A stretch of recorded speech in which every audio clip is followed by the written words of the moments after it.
in the building or whether you're joining us online, welcome to you as we come to listen to Sophia.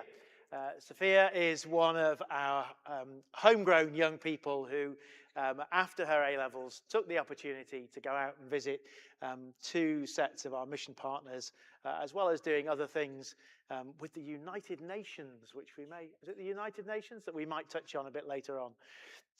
But she went out before Christmas, and in the end of October, I think it was, or the beginning of October, she went to be with Bushfire in Uganda with Sam and Eva, and then from there she went to ICFM in Kenya. And part of the deal of us sending her out was that she would come back and she would tell us all about it. That is happening tonight. She's gone through our children's work, our youth work, and is now launching into the big bad world, having a year of exploration and fun before she goes off to university next September. That's the plan, isn't it? We might touch on that a bit later as well. But it is a real joy to welcome you to speak to us this evening. We know a bit about what you've been seeing because you've kept us so informed on Facebook, but not everybody is old enough to have Facebook anymore. It is the old person's platform, I'm reliably informed. So it'll be great for you to share what you've experienced and discovered. The church gave almost £9,000 in total to Starfish this year, as it did to our other mission partners, and to Bushfire and to ICFM, as it did to our other mission partners like Starfish and Dick and Caroline Seed. So it's important for us to know what our money does, where it goes, how the Lord is using it, and what impact it's having in that place. So we're grateful to know that as well, just out of a sense of, is our money going to the right place? And I think we'll probably find out that it is. So I'm going to begin with a prayer, and then Sophia will give us her presentation, which will be about 20 minutes, and then we'll have the floor open to questions to what you've seen. Then we're going to have something to eat, and then we're going to come back for a bit of an interview just to delve a bit deeper into how the things that Sophia saw touched her life, challenged her, encouraged her, and what it was like from a faith point of view, how that moved her. So let's just pray. Lord, we thank you for all our mission partners, for the work that they do in your name to bring relief to those who are suffering and struggling, to bring inspiration to the church, Lord, and to proclaim your gospel in word and deed in every possible way. We thank you, Lord, for the opportunity we've had to send Sophia into Uganda and to Kenya. And we thank you, Lord, for her faithfulness in finding out everything that's going on and her openness to all that you are doing. So we pray that you would bless her tonight as she speaks to us. And Lord, that we would be fully engaged and that your spirit would move both her and us as we enjoy fellowship this evening. Amen. So in customary fashion, would you give a round of applause to our speaker, Sophia Sanya-Humby.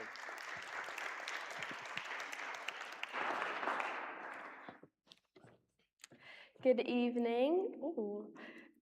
Good evening. So I'm Sophia Sanya-Humby, as Rob said. You too.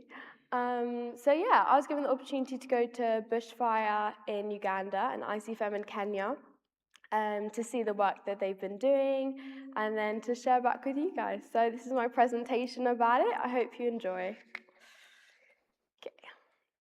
Okay, so Bushfire is in Bolanje, which is really close to the Kenyan border, as you can see.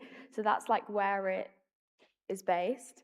Just to give you a bit of a visual. And okay, so founders, Sam and Eva Catalia. So obviously they've been here, so a lot of you probably have met them. So they've led Bushfire for over 20 years now. I got to know both of them pretty well while I was staying there because I was staying at their house. So I got to spend a lot of time with them, having conversations with them. And so Sam shared that his whole life was transformed by faith when he was pretty young, because he had quite a hard life, I'd say, like growing up. But then through faith, he was able to find like confidence and love, and he was able to love people that maybe some would say maybe didn't deserve it. And then he's sort of sharing that love now with others through also service through bushfire. And Ava, so Ava grew up a lot of the time caring for her siblings and for her cousins, because she grew up partially during the HIV and AIDS crisis in Uganda. So there are a lot of orphans in like her wider extended family, which he was then caring for. And that partially contributed to her compassion, I guess, and love for like caring for children. And so I think she and Sam shared that, which is what gave birth to Bushfire, which, if anyone doesn't know, is a home and school for mostly orphan children. And yeah, and most of their decisions, so they always tell me that they don't make the decisions, like God makes the decisions and they listen to God and follow what he decides for bushfire, so completely centered around their faith. Okay, bushfire school and home. So they have about 200 children in their school, most of which are also at the home. But a few of them do come from like local villages and just do like the day school. But a lot of them are also at the home and then sleep over and live there. So Christ-centered, what I'm referring to is that daily life at the school and the home is focused around Christ. So they wake up, they do their daily devotions, and they have prayers throughout the day, and then they end on devotions. And then, of course, in class as well, they have Bible teachings and readings. And when I was speaking to a lot of the students, they also like wanted to share what they knew about God, and they wanted to share their favorite Bible passages and things like that. So you could tell that they were passionate about it as well. And so when I say holistic care, I mean like, so of course there's the academic part of it because it's a school, but then there's also, they have counselling, because a lot of the children, as they're orphans, they come from really hard backgrounds. So they have counselling services for those children when needed, and they're well fed. A lot of the children like to share that they were very well fed and well cared for, which is always very good. And yeah, so character building, the teachers also mentioned when I was talking to them that they also do want to focus, obviously spiritually, academically, and then also actually on the students' and children's characters. So they mentioned values like obedience, love, kindness. So they are also still instilling those in the children at the same time.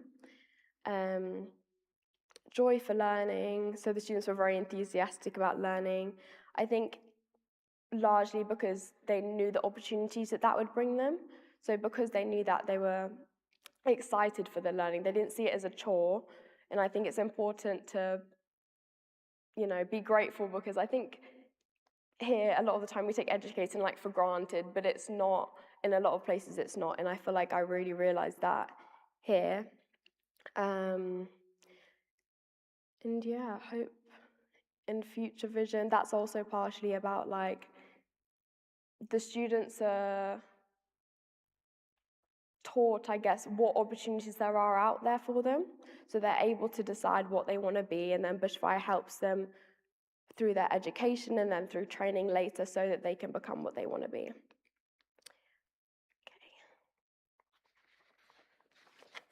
Okay, so these are a few examples of the children that I met. So we've got Elizabeth, who was 14 years old, is 14 years old, and she wanted to be a doctor. And then we've got Precious, who was 13, and she wanted to be a future pharmacist. And then Kenneth wanted to be an engineer. So these are just some of the examples of the ambitions that the children have.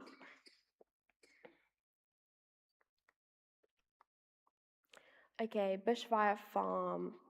Okay, so the farm has 22 acres of dry land.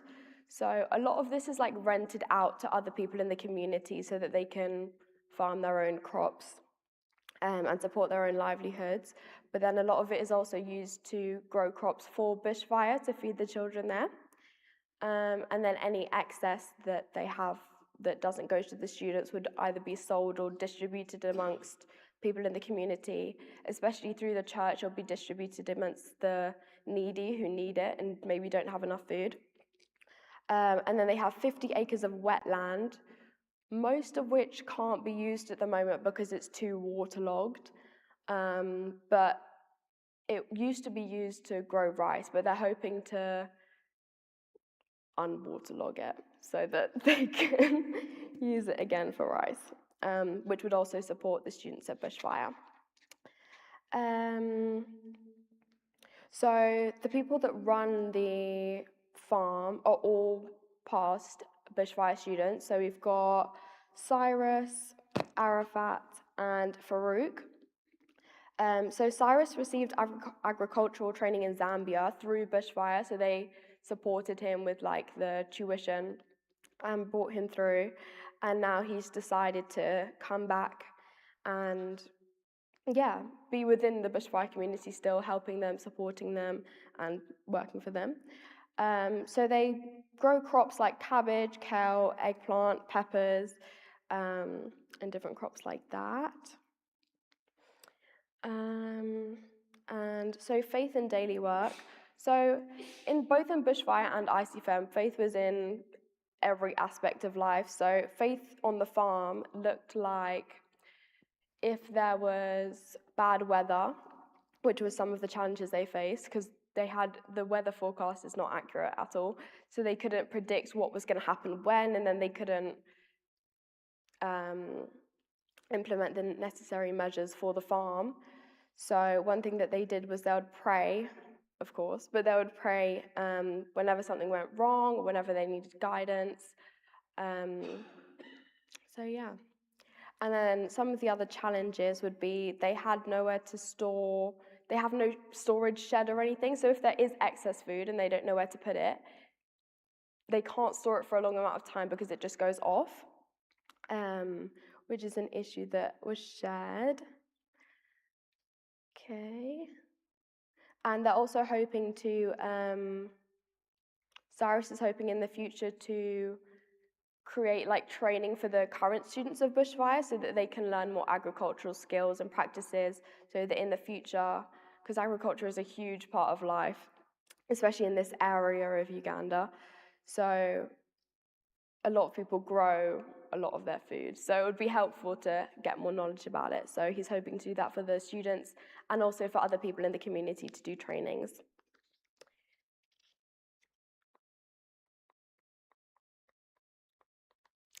Okay, so healthcare. So currently, I want to mention that Bushfire Clinic isn't operational right now, but they still obviously care for the students' healthcare. So they go for regular checkups, they have their vaccinations, and any other medical support that they need, they will get. And then other people in the community, if there is, I don't want to say spare fund, if they can find money for it, they will help people in the community with medical emergencies, like, because a lot of people don't have cars, and motorbikes are mostly used, but a lot of people don't have cars or even motorbikes there, so if they want to get to a hospital or a decent hospital, then they'll need to go quite a long way. So Bushfire supports with transportation to the hospitals, the medical bills, things like that when they can. And then, so Bushfire was the first to give the earlier government hospitals medical beds, wards, beds, because they didn't even have that. So women would come in to give birth and they wouldn't even have beds. So I think that just shows that bushfire was really needed at that time for medical care and stuff in this area, because the government was just not, they couldn't support it. But now the government hospitals are better. but Bushfire still supports where they can.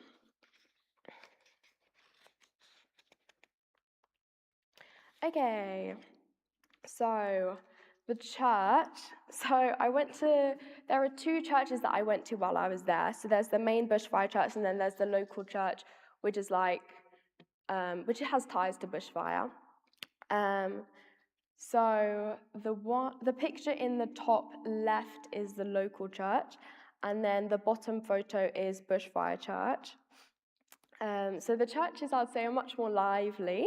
It's a lot of dancing, a lot of singing. We were once asked to scream so that God could hear us, which was really fun.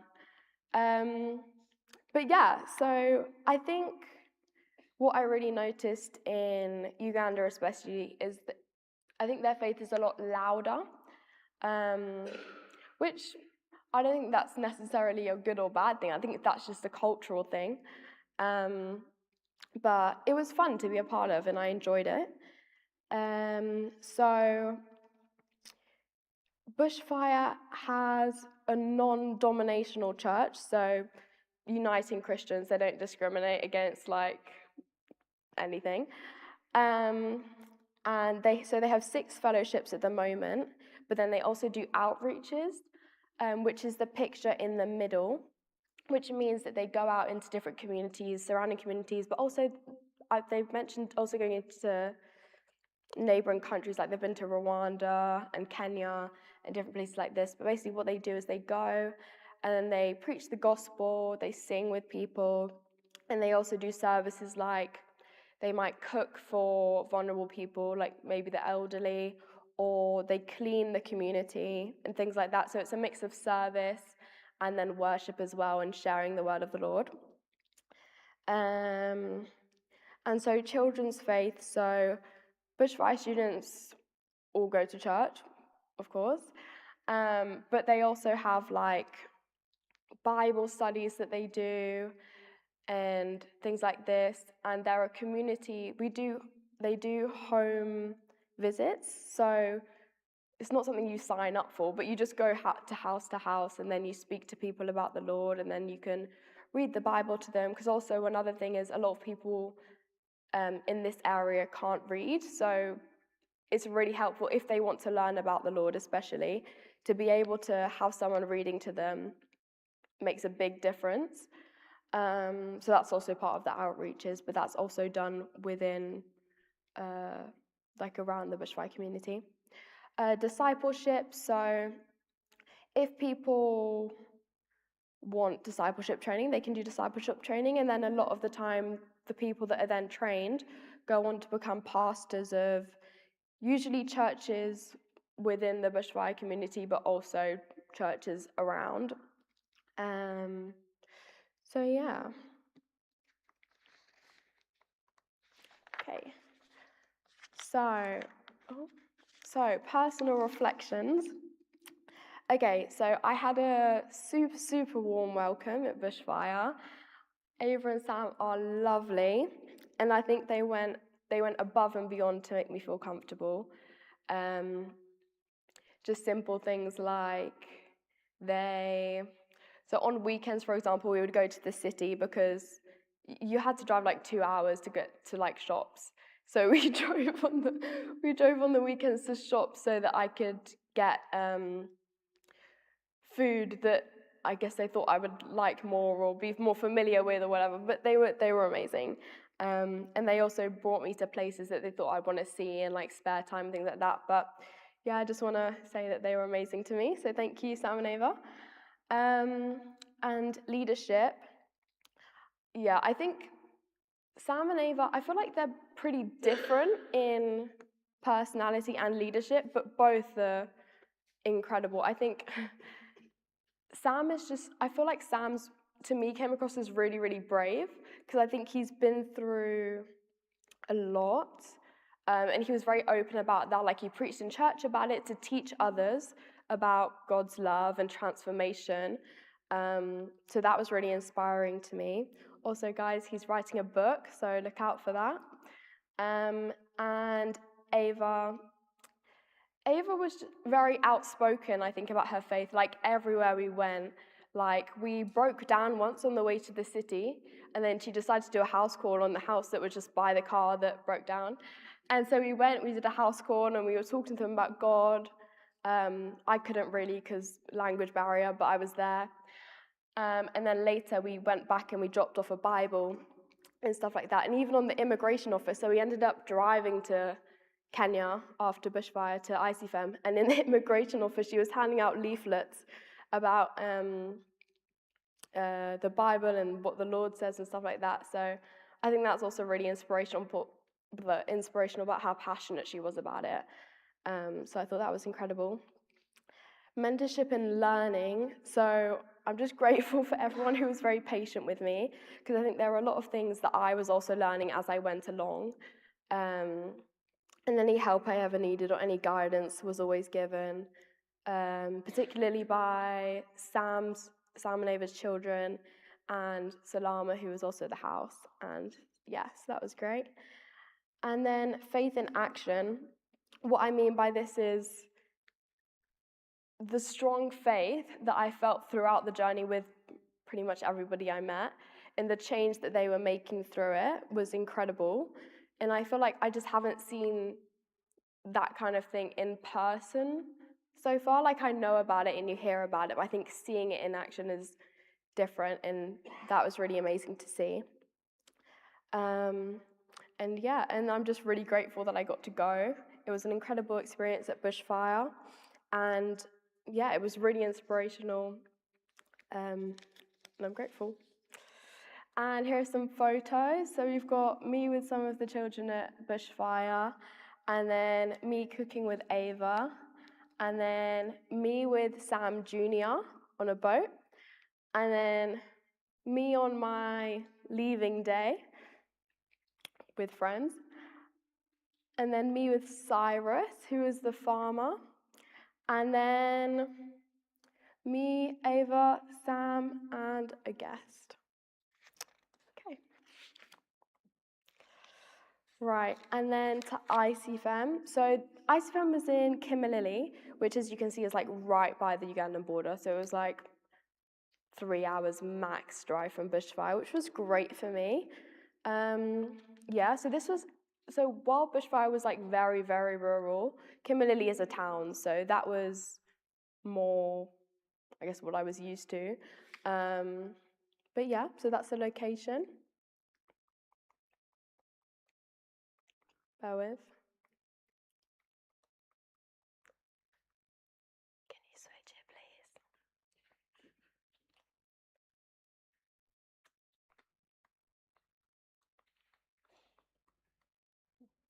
Okay.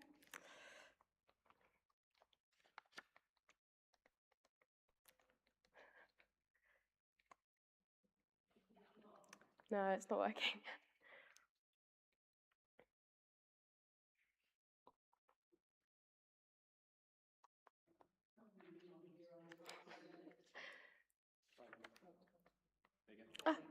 Okay. Right. So, ICFM, so they're founded by Solomon and Ruth Nabi. So they began originally in 1990, but when they began in 1990, this wasn't technically called ICFM, but it was a small fellowship. And Solomon was telling me when he was talking about it, he was saying they used to meet like under trees and just in random places. And then obviously it grew into this huge organization, ICFM. So their vision in starting ICFM was transformation. They wanted to transform the community. They saw different issues or gaps, I guess, in the community, such as healthcare was a big one, education, and things like this, that they wanted to try and fill, as well as obviously spreading the word of the Lord. So this was their vision when they started it. Holistic mission. So by this I mean they wanted to help people to grow spiritually. They also wanted to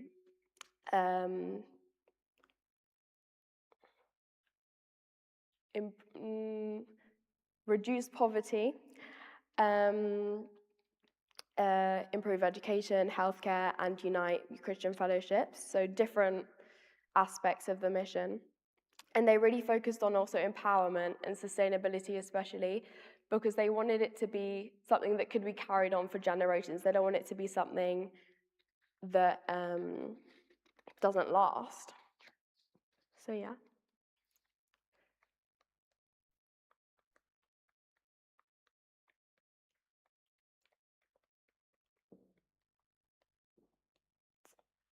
Can you switch the slides, please?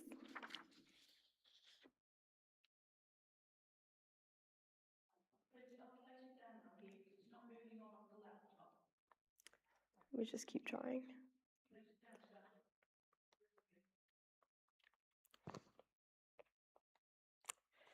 Any questions while we wait? Tell me if I'm going too quick, by the way, please. Oh, okay. Okay, so Dreamland Educational Centre, or DEC, as they call it. So holistic education. Holistic was used a lot while I was talking to people, hence the use of it a lot here, but basically just means it covers a lot of different aspects. So they focus on academics, but also faith and growing confidence and personal growth. Faith and community. So there are a lot of, I'm not sure if you call them, I guess they're clubs, but like to do with faith. So Bible studies or devotional teams that students ran and were also participants of, which I thought was really good. And then boarding and activities. So the top left photo is an example of like boarding houses there. So they're all bunk beds, and they've got huge windows and really, really tall ceilings. And then middle photo is an example of a classroom. There are also classrooms with chairs. And then the bottom photo is just an overall picture of one of the buildings, but there are multiple buildings behind it as well. So leadership, so the head teacher is called Miss Mercy Ingabo, and she said that she mainly focuses on like the Christian values, but also academic excellence. So they have time put aside for like revision and stuff, so it's not left up to the children to ensure that they do the best that they can academically. So some of the challenges are to do with sponsorships, because a lot of the children can't afford the fee of going there. And whilst some students are sponsored, there are still a lot that aren't, and are struggling a bit with that. And I feel in collecting the fees from them could be a bit of a challenge for the school. So that was one of the things that came up. And the Kenyan education system, so they've recently changed curriculum to the Kenya's competency-based curriculum, which means that the teachers are having to be retrained in the way that they teach. But it's moving to more of a Western approach, I guess, to teaching. So, yes. And they have, so at DEC, while I was there, the school wasn't running because it was their holidays, but they did have a holiday club. So what that included was, so it was run by the school chaplain. So it was a mix of crafts and like cooking and games, but then also lessons about faith and God and Bible readings and stories from the Bible. And I guess analysing them and seeing their interpretations, having discussions about that, which I thought was really good. And I got to be part of quite a few holiday club sessions, and they were very fun, so that was good.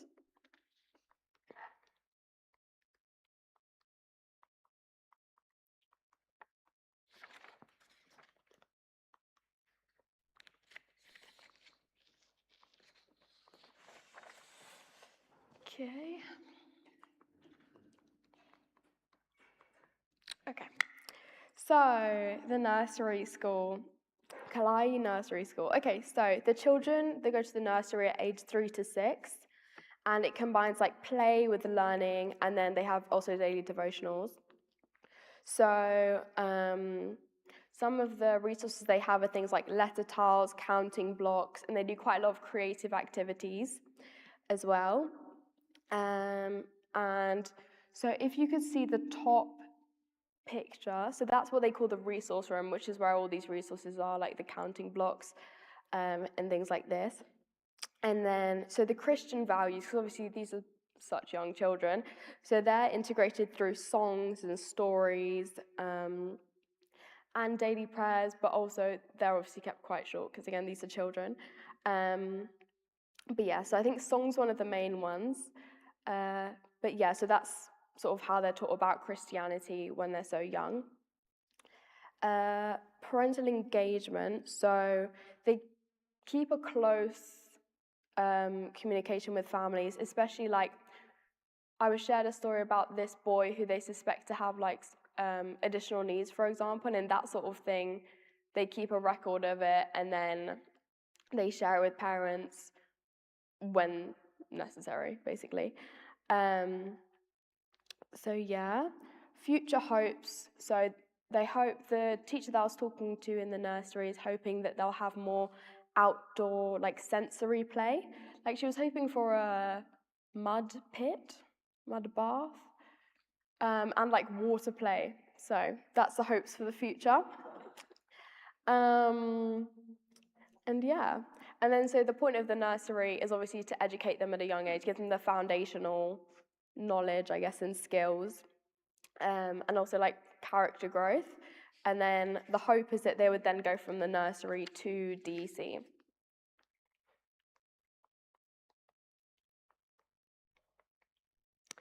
Okay, ICFM Dreamland Mission Hospital. So it was founded in 1999, but then it became like an official hospital in 2012.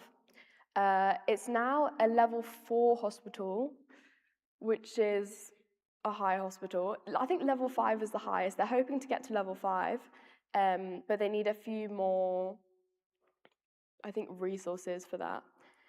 But they're hoping for that in the future. So it offers a very wide range of services, including eye care, child health, orthopedics, physiotherapy, and dental care, and like a lot more. So medical outreaches. So I was able to go to one medical outreach in a place called Bungoma, and about over 400 people from the community came. And what this outreach did is it gave access to healthcare to people that otherwise wouldn't have had it just because of the location that they are. So it offered things like free eye screenings, free just checkups. In these eye screenings, if you were found to need reading glasses, for example, they'll give you free reading glasses and things like this. So it was largely free services that were offered to people who otherwise wouldn't have had access. So that was really, really incredible to witness. And they did, incredible work. So, unfortunately, I have no medical knowledge, but I was able to help out as I weighed people as they were coming through, which was part of the checkups. So, yeah. And then, that's part of the community impact as well. It's like giving access to healthcare to people who otherwise wouldn't have had it. So some of the free things that they offer are cleft lip and palate repair, club foot treatment, fistula surgery, and these are due to like partnerships with organizations like Smile Train and Project Possible. So they have a lot of partnerships, which is like allowing them to be able to do these free procedures. And also, I want to say that the people working at the hospital of course, they do their job very well, but they also go like above and beyond. Like one of the people I was, I guess, seeing what they do at the hospital was this woman called Lena, and she worked with the cleft lip patients. And what she would do is she would go shopping for them to buy, because she was specialized in nutrients and things like that. So she would go and get them the food and the things that would be best, I guess. And she paid for it and things like that. So that was obviously that's not part of her job, but they really genuinely care and want to do as much as they can. And I thought that was really, really inspiring. And then mission and faith as part of the hospital. So they start off every day with daily devotions, which Ruth runs. Obviously, other people talk as well, but she's, overall. Also, Ruth is the CEO of the hospital. So she runs like daily activity and oversees the outreaches, just oversees all of the different works and projects that they have. And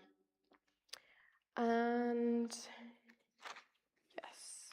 Oh, and future goals. So they're hoping to get a ICU. I don't know. They're hoping to get an ICU and upgrade to level 5, and they also want to expand medical wards and things like this, so they can have separate for.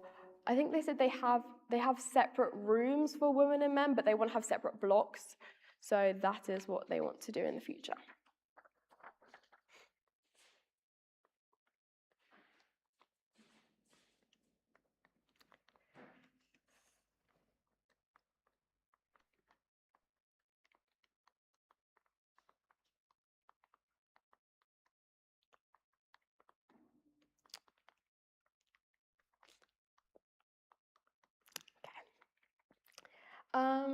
So the Bee Project was launched about 1.5 years ago.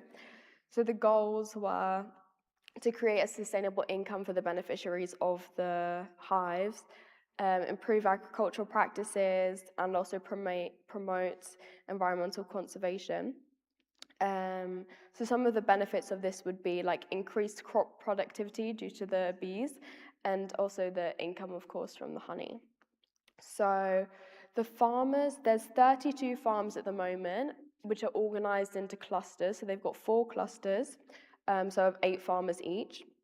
And so these farmers are selected. You can't just get a hive, so they're selected based on like how interested they are, how willing they are to learn.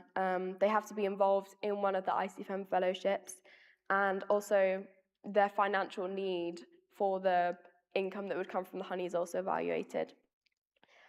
So they're given training and support they're given hands-on training and also like group training with the hive management to make sure obviously they don't get stung too much and things like that.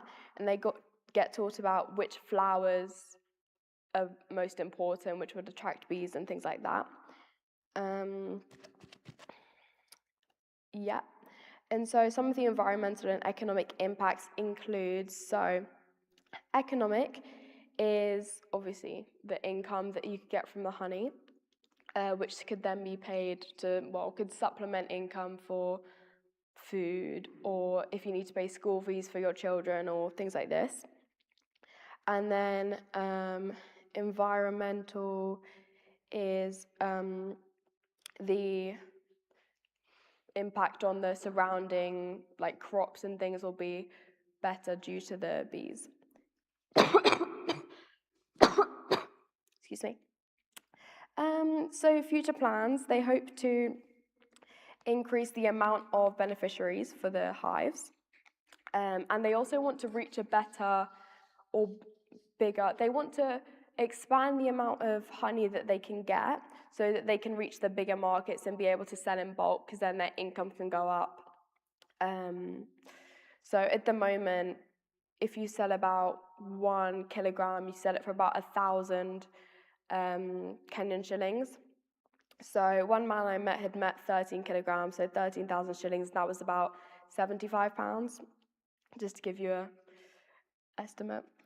So their next phase, they want to expand to 100 farmers, and then they said eventually they want to get to around 500 farmers farming this honey around the region.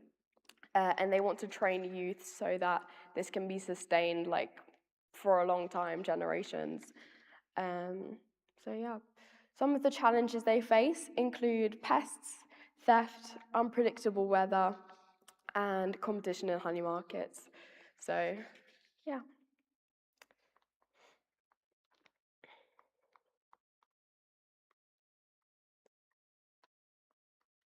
The honey is delicious, by the way. Yeah, it is.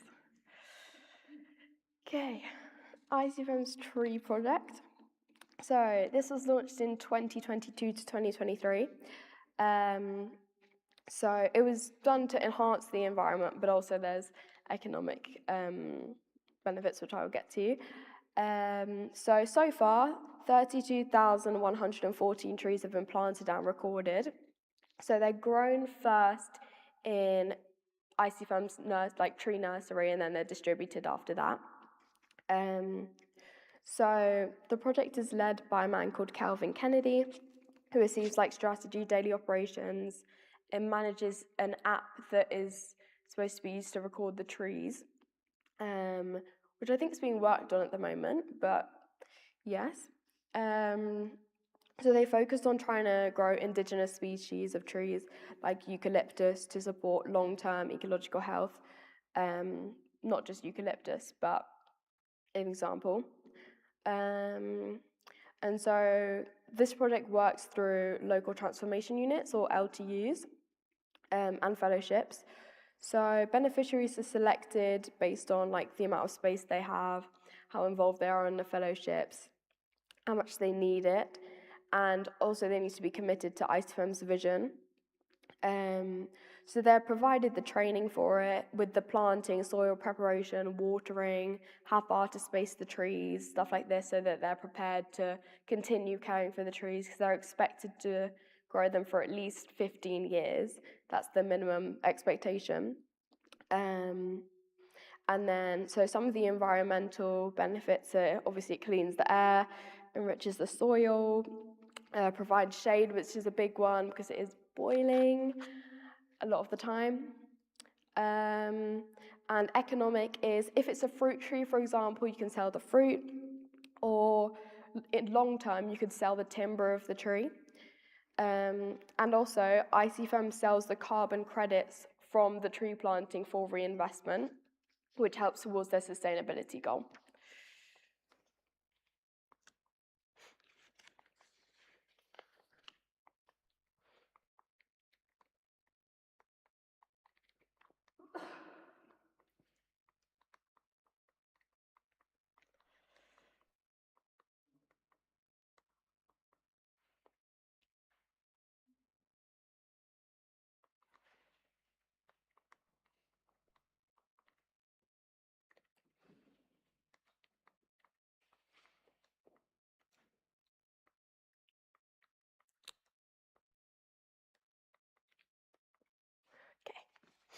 Right.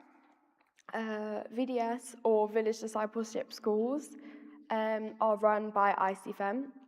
So they're run within the LTUs usually, and run by a member of ICFM who has been trained. And so usually these people get trained and then they go on to become pastors or preachers, or people within the church community. But they're also encouraged, so once they have been discipled and completed the training, then they're encouraged to go and find at least 5 other people that they can then disciple to try and grow the impact of the program. So they are weekly sessions that are usually lasting around half a day or longer, which are guided by the mentors. They cover about 19 topics, including faith, family life, leadership, and many of other ones. And so I sat in on one of the VDS sessions, and so it was very interactive. So he was teaching, the mentor was teaching from the front, but he was also asking questions. He also split them up into groups, and they had discussions about a reading, and they then shared their different interpretations of it, which I thought was good because then it allowed open dialogue and things like this. So that was good. And yeah. So then the effect of this also ripples, because then they go on to obviously preach to different people, and then because they've had this discipleship training, they know how to go about it, I guess, and they know what they want to say. So yeah.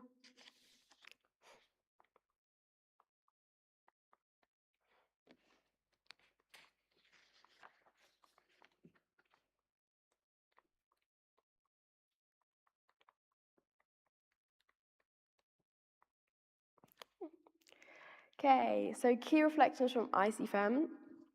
So faith-filled, and what I mean by this is that similar to bushfire, like all aspects of life were centered around faith. So, for example, anytime we got into a car to go anywhere, first thing we would do is we would pray to make sure that our journey was safe, and then we'd be on our way. And every day begins with a devotion. So at HQ, they do morning devotions every day. Same with the hospital, same with the school. So every part starts and ends with God, and then throughout the day as well.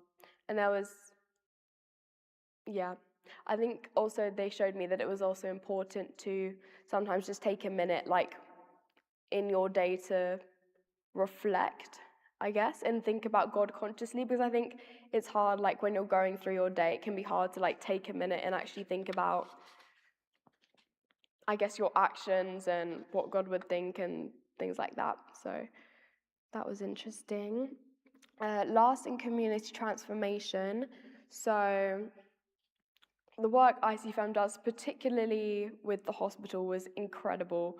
Like, first of all, it's huge. So the amount of people that they're able to reach, particularly through the outreaches as well, is incredible. And then meeting the people who have had their whole lives transformed was amazing. And also because they teach things that can be passed down, I guess. For example, with the healthcare, with outreaches, they were also taught about how to protect your eyes, I guess, how to care for them. So preventative care things, which is able to then be shared, and then it's not something that, it's just more sustainable, I guess. Dedicated leadership. So Solomon and Ruth work so hard. Like, that was very evident while I was there, because they were always busy. They always had something to do, particularly with all the partners that they have all around the world. So I remember Solomon saying he once had a call at like 2 a.m. or something like that with a partner who was somewhere very far away. But they're very dedicated. They're very, very hardworking. And that was very inspirational to see. And they're driven by their faith, which was also very inspirational. And so a lot of the people who work with ICFM are volunteers, which is when I say like teamwork and service. Like, they come together through faith to serve those who are less fortunate to themselves or need help, and that kind of collaboration and kindness was great. And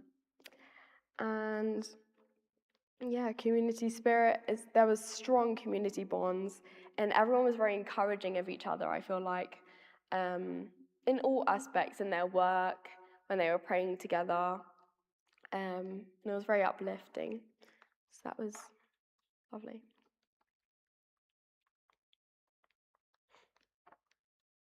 Okay, so these are more photos from Kenya. Top left is my last night there, so we all had dinner together, and it was great. And then one next to it is when we were ready for a wedding that I got invited to. A photographer within ICFM, which was great. And then next one along is me helping at the outreach. So I was showing people onto the scale so that I could record their weights. And then bottom left is me with the school chaplain at DEC. And then one next to that is with a couple of teachers. And then one next to that is with some friends and also members of ICFM on the weekend. Okay, and then I just want to say thank you, because this was an incredible opportunity, and I'm very, very grateful to have gone and learned so much while I was there. So yeah, I just want to say thank you very much for giving me the opportunity. And yeah, and I think I think just seeing the work that our mission partners have been doing and seeing how God is working through them was, just incredible. And I think, I don't know, very important work, and I'm grateful to have been able to see it in person. Thank you.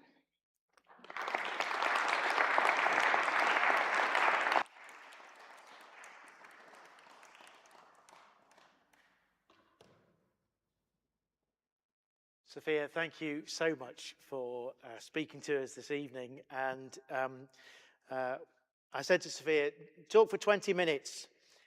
So we've been 40 minutes. You've done really well. Okay, but I was forewarned actually that 20 minutes was far too short to know what the battery's gone in that one, Jill, so we won't be able to do that. So what I'm proposing now is if there's any quick questions to what you've seen, we'll take some questions from what Sophia has been talking about this evening. Then we'll have something to eat, and then we'll have a short time of just reflection of just what it's done to you, really, going out there. So are there any questions this evening so far of what we've seen, of the details that Sophia has given us? And shout loudly, because my microphone has no battery in it, so I can't help you.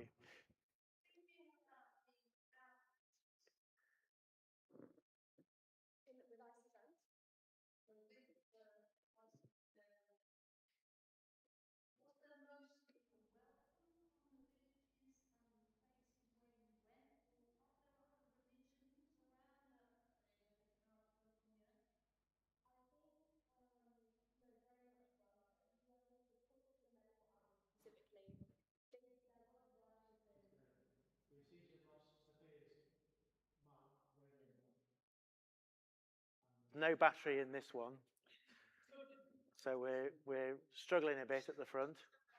If someone wants to take this and put some batteries in it, that would be great. Thank you. Are you back on? No.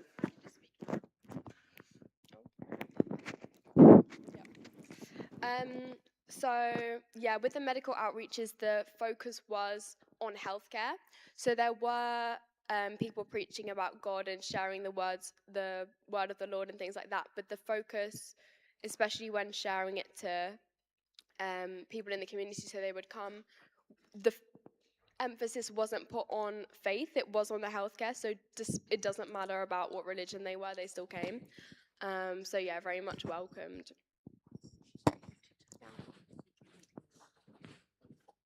Bushfire and ICFM. Okay, so how was ICFM and Bushfire different? So ICFM's huge. So I don't think I can quite express how huge it is. It is seriously huge. All good.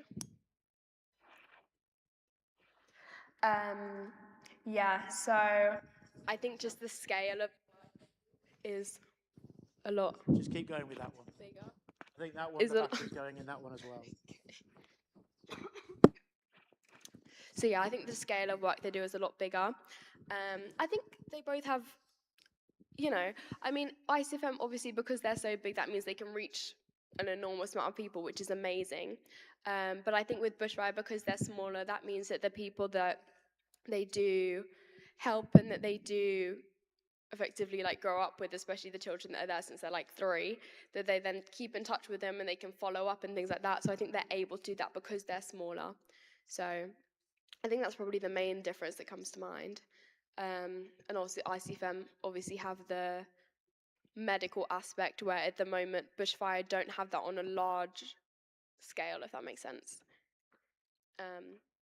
So I don't think I clarified this, but for example, with Bushfire, if one of the students got ill, they would bring them to a local doctor or something. So they don't have a clinic or hospital at the moment. Obviously, they would still receive care, but they don't provide it from Bushfire, if that makes sense.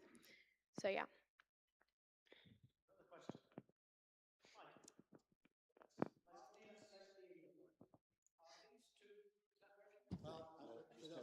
back, the stick mic. Just switch the stick mic on at the back. We're all right there.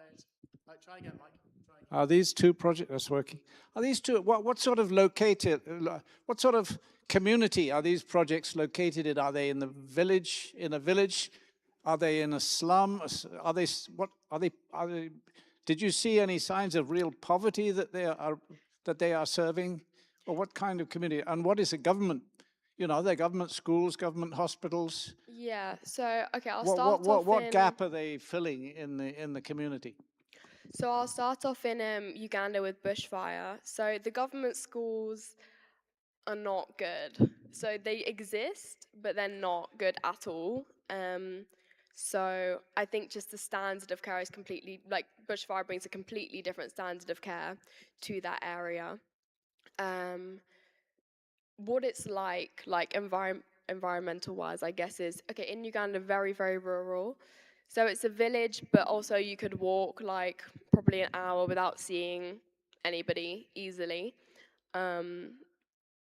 So yeah, I wouldn't say that they're slums, but they're like huts and things like that, you know. So yeah, but I wouldn't use the word slums because that's just their way of living. It's obviously a different standard, but yeah, I wouldn't use the word slums. And then in Kenya, Kimberley, so that is a town. So they obviously have a lot more access to healthcare and things like this. But I think what ICFM brings is, especially the access to the free services, particularly with the hospital, and the sponsorship opportunities at the school. I think those are really where the gaps are particularly being filled, because then it's those people with, yes, it's a town, but there's obviously still people that aren't very fortunate. So those people are still given access to these services and education and things like that. So I think that's where the gaps are being filled there. Also, the ICFM hospital is a big hospital. So yes, it's level 4, not level 5, but they still have like a lot of different services. Like they have radiology things, they can do surgeries, things like that, which there aren't many hospitals that can do that kind of thing. So I guess it's just the variety as well that it offers. So yeah.